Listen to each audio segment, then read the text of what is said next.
You are doing your exercises completely wrong. And to be 100% fair, so am I. I was at the gym with my dad today and we were doing back and biceps. And a recurring theme that my dad kept telling me was that you shouldn't be moving the weight from point A to point B. What does this mean? Of course you have to move the weight from one point to another in order to actually do the exercise and do the movement. But the thing that I was struggling to do was actually activate the muscles that were trying to be worked in that workout. So how do we do this, you might ask? Something that I kept being told to do was to squeeze whatever muscles I was trying to work. Like try to flex them as if you're stretching or you're trying to sort of tense up a little bit in those areas so that when you're actually moving through the motion of the exercise, that muscle really feels like it gets worked. Something that a lot of people have the misconception about in the gym is that you just have to go heavy, heavy, heavy, and that's the only way you'll see results. And you know, at a certain extent, maybe that's true if you're a bodybuilder, but if you're new to it and you're just getting into it like I am, trying to go lighter but work on precise form is probably the best way to do it and the fastest way you'll see results. Me, I'm not going as heavy as I probably thought I could, even though in some of the sets you'll see I definitely went too heavy, but going as heavy as you can while being able to maintain the proper form is pretty much the shortcut to having results quickly. As I said earlier, today was back in biceps today, so if you want to see what we did in those workouts and how you can improve, especially as a beginner, stick around. Do a little pre-workout sugar here. Okay, starting with reverse grip, lat pull down. You can do this exercise, variety of handles, but today we chose reverse grip. And what you want to concentrate on is making sure you're not pulling too much with your arms.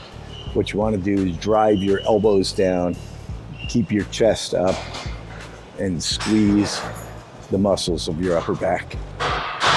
15 to 21 reps in your warm-up set.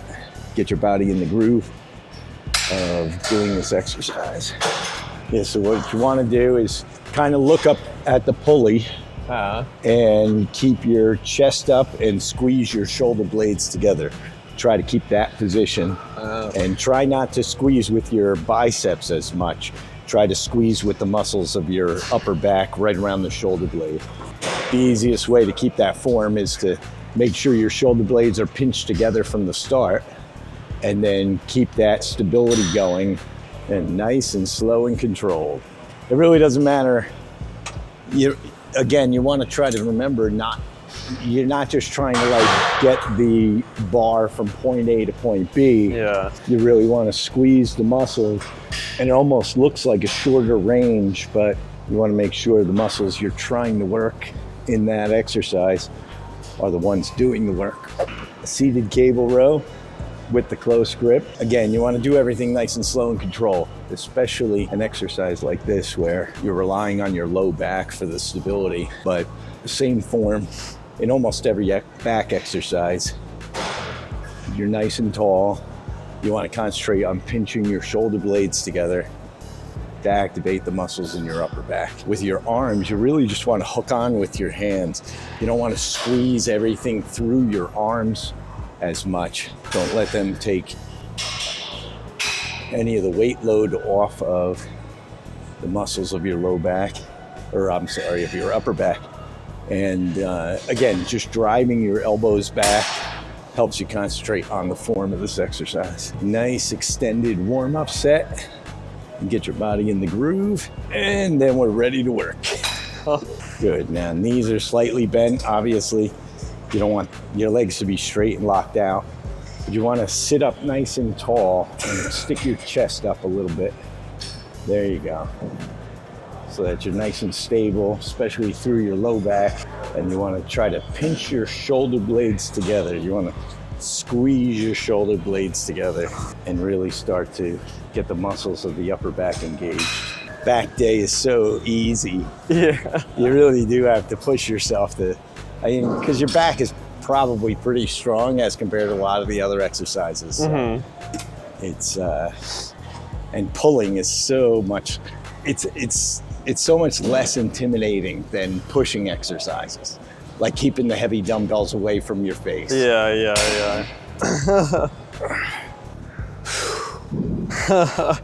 Or you need more of a break between the set? Normally I do in the winter time like this. I try to concentrate more on maintaining my strength than I do, you know, I mean, obviously if you're getting stronger, then you're probably growing muscle, but I don't really worry about my body fat percentage. So to make sure that I'm getting the most out of the heavy sets, I generally take a little bit more rest between, but it's okay. Add a little intensity. Or I could just narrate and explain every little detail to you and pretend like I'm not resting. Yeah. And then on the last rep, I always try to go for that stretch, but protect your low back. There, now you see how, because it's heavier, you're kind of like bending in at the peak. You're probably better off going a little bit lighter and maintaining your form than trying to do too much too fast. Yeah. You know, there you go. You still want to puff your chest out at there. And so when you drive your elbows back, then you're getting the back muscles engaged. Yeah, I went too heavy before. See, it's different? Yeah. So this exercise simulates dumbbell pullovers, which we have not demonstrated because I don't do them. The way the muscles of your back work, anything that brings your elbows further away from your back extends the muscles of your upper back. So, but in this exercise, I use it for a little bit of different angle for back stimulation, but also this strengthens the shoulder joint for all your other exercises. So you want to take a nice athletic stance. Most of your body is just stationary. Your arms aren't locked straight with a slight bend, but you want to keep them in that position for the entire range of motion. And you just go all the way up and then right down to your hips. No reason to go heavy on this exercise. It's gonna feel weird. Do you do all the way out? Yep. And it's gonna feel weird because it's super light, so you're better off in it concentrating on your form. So you want to bend your knees like you're in that athletic position and your head is nice and tall. And then you bring your hands down, there you go, to your upper thigh. And again, because it's a back exercise, you want to puff your chest out and squeeze your shoulder blades together. So the muscles of your upper back actually connect here to the back of your upper arm. So that's where you want to squeeze. And again, we're just gonna stand up nice and tall and squeeze those shoulder blades together that way. There you go. Now you feel those shoulder blades squeeze together. Again, this is a weird exercise, but it's excellent to stimulate the muscles of the upper back because most of the exercises are very similar. You know, they're all pull, pull, pull. They're not, you know, through the range of motion of your shoulder. So now, because I'm experienced and huge, I can go with a little bit more of a challenging weight, but if you've never done this exercise before, it could take years to learn the proper form. Now here we're doing a lat shrug. This is another rowing exercise where you go through a full range of motion. But what I like to use this exercise for is that most of your back exercises, if not all of them, you're pulling with your arms, which engages a lot of bicep.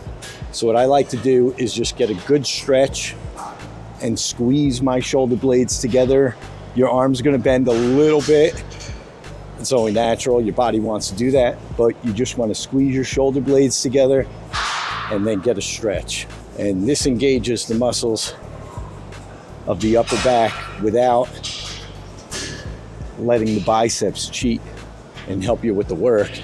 Plus, because you wanna start with that stable position with your shoulder blades squeezed together, with not only your back exercises, but all your exercises so that your shoulder joint is more stable.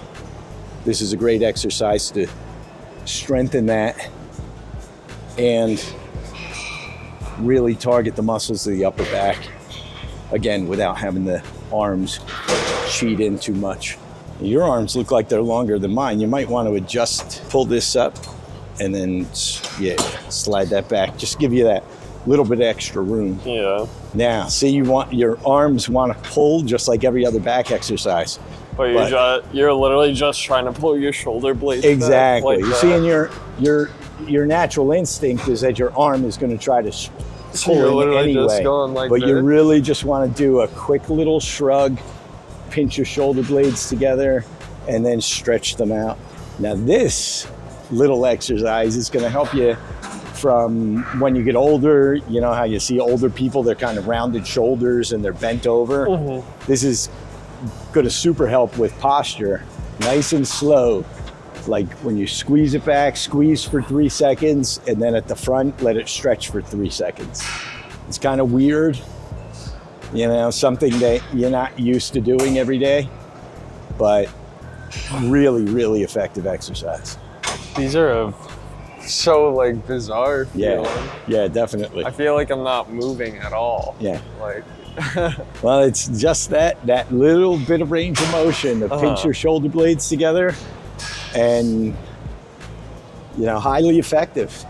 This exercise actually helped me get huge. And the more you do it, the more you'll feel how to do it. Like, I feel like just looking at you, it looks like your shoulders are a lot more like open than mine. yeah, So I feel like I was going from the scrunch to straight out, but it looks like you're going from straight out to like straight back almost. yeah. And on this one, sometimes I lean back off the pad just a little bit, and then I can feel it more throughout my entire back and not just really in the middle of my upper back. But see how my arms try to bend? They like really want to pull. Yeah.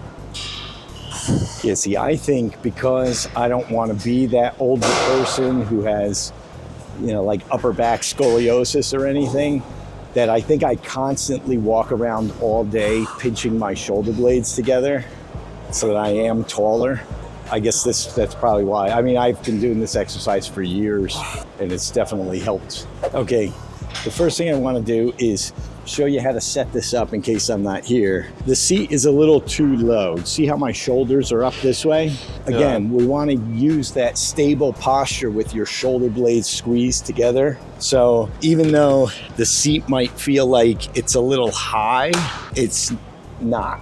You want to be able to maintain that shoulder stability in all of your exercises. So if the seat was lower and my shoulders are up, that's not a good spot for your shoulders. So you just want to be nice and tall. What I like to do on the machine curl is, you know, you can come all the way down. You're not really going to get that much range of motion anyway. So I just like to do a 3/4 curl. We're going to do another exercise that gets a nice stretch on the biceps. So you can save your energy from being in this low range. Keep it at like a 3/4 curl. Go for the squeeze at the top. And again, nice and stable. We're just doing a light warm-up weight, 15 to 20 reps. Get your body in the groove. Nice and slow and controlled. Squeeze at the top. You're better off being too high than too low. Because when you get into the heavier sets and your body wants to do anything it can to move the weight, you start to round your shoulders in. You start going you're gonna hurt yourself, you know? That's the last thing you want to do. So nice and slow, especially on the way down. We're gonna learn more about that part of the exercise sooner or later when I run out of things to talk about. But you know, the stretch part of every exercise is super important for muscle growth. In the wintertime, I try to work in like the 7 to 10 repetition range, because you're going to stimulate growth anyway. But what I try to do is maintain my strength and not worry about what I look like. Yeah. So that's why I go a little bit heavier, and I don't care if I only get 6 or 7. It's perfect. Nice and slow and control. And again, your goal isn't to move the machine through range of motion. Your goal is to squeeze the muscles that you're trying to work. So make sure you focus on that. Now you see how your shoulders are popping up a little bit in that low range? if your shoulders start to pop up and when you get down near the bottom of the range, don't go that far down. Okay. Always try to maintain that stability and the focus. There you go. That's perfect. Right on the bicep. Because if your shoulders start rolling around, then your body wants to use everything it can just to get the next rep.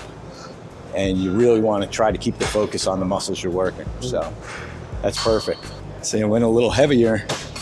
I only got 3.5. So I'll do a little strip set just to burn my muscles out. Make sure that you get as close to failure as you feel comfortable without risking injury to stimulate muscle growth and accomplish what you're trying to do here in the gym. The biggest thing that people overlook is slow and controlled. You want to go nice and slow and smooth, obviously to minimize risk of injury, but the slower you go, the more you can focus on which muscles you're working. You've got a crazy range of motion when you get to the top. Like you can get all the way to your shoulder. Like I only get... What, your arms just don't want to bend that far? Yeah. I don't know if it's because I'm used to doing the exercise a specific way or I don't know, but you're like all the way touching your shoulders. Incline dumbbell curl. Now on the machine, we didn't worry about the 3/4 range on the range of motion because this is a great exercise to finish out that last 25% with a good stretch. But again, you want to go nice and light. Your shoulders are back and your elbows are back. Some people try to raise the dumbbells out in front of them. You want to keep your elbows back and just move the weight. And again, this is another exercise where we're not going to be going too heavy because you don't want to jeopardize the stability of your shoulders just to go heavy. But it's a great exercise. You get that stretch because your arms are slightly behind you, and then you get a good squeeze at the top. Pretty much almost every bicep exercise is the same. You're just, moving through your elbow joint. But again, when I start a new exercise, I do a nice light warm-up set, get your body in the groove. See, so many young guys want to be like, oh, I'm tough. I can do more weight than that. Yeah. It's like, it's really not. As long as you're doing anything that's challenging your body a little bit, right? Exactly. You're still gonna build the muscle. Exactly. And especially when people are learning brand new exercises, they're like, oh, this is so light. I'm just going through the motions. But that's the purpose of your warm-up set. Go through the motion. Make sure your body knows where you're gonna be working and moving in the working sets. And at the bottom of this exercise, you should let your arms completely relax behind you so that you get that stretch. Because your bicep actually connects over the shoulder joint here. So with your elbows slightly behind you, you get that extra stretch. Where on, obviously, the preacher curl machine, you're not you're in not that position. trying Your to elbows go are as out in far. front of you. Yeah. Yeah, and then when you get to the working sets, you really need to know that form because you don't want to risk injury. See, and again, some people get to the top and say, oh, I'm squeezing more because my elbows are coming forward. Well, you're not really. Yeah. Just leave your elbows back, squeeze as high as you can. Now, what I don't think we mentioned in the other workouts is breathing. Yeah, some people You're hold their breath. supposed to breathe out when you're exerting and breathe in when you're going through the relaxing phase of the exercise. But, some people concentrate too much on their breathing, they lose the effectiveness of the exercise. So as long as you're not holding your breath, you're fine. You go, make sure that your arm completely relaxes at the bottom. Looks like your elbow is still a little bent. Now what I like to do sometimes is grab the fake weights, and use them. Fake weights? Yeah. A lot of gyms have fake weights where they're right next to the regular weights, but they don't weigh as much. But it looks like you're using bigger dumbbells than, oh, I think I didn't grab the fake weights. And we don't have the bench on like a complete incline like you might when you're doing incline dumbbell presses. It's just a slightly back to make sure that your elbows can get behind your torso so you can get that stretch. Nice. Now I have to tell you, when you neglected to let the weights down on the last repetition, you screwed yourself out of muscle growth. Really? Yeah, that was horrible. I should be a better trainer. Back and biceps are done. What do Yeah, you think? I thought it was great. Like most of the back exercises are so similar that, you hit it with a little different hand grip and you can change things. But I love back and biceps day. And the nice thing about doing your back exercises is that you're using so much arm movement in your biceps that your biceps are already warmed up. So you can, like you were saying, oh, my biceps feel so pumped. We really only did 2 exercises. It's because they've really been working throughout the whole workout. So I love back and biceps day.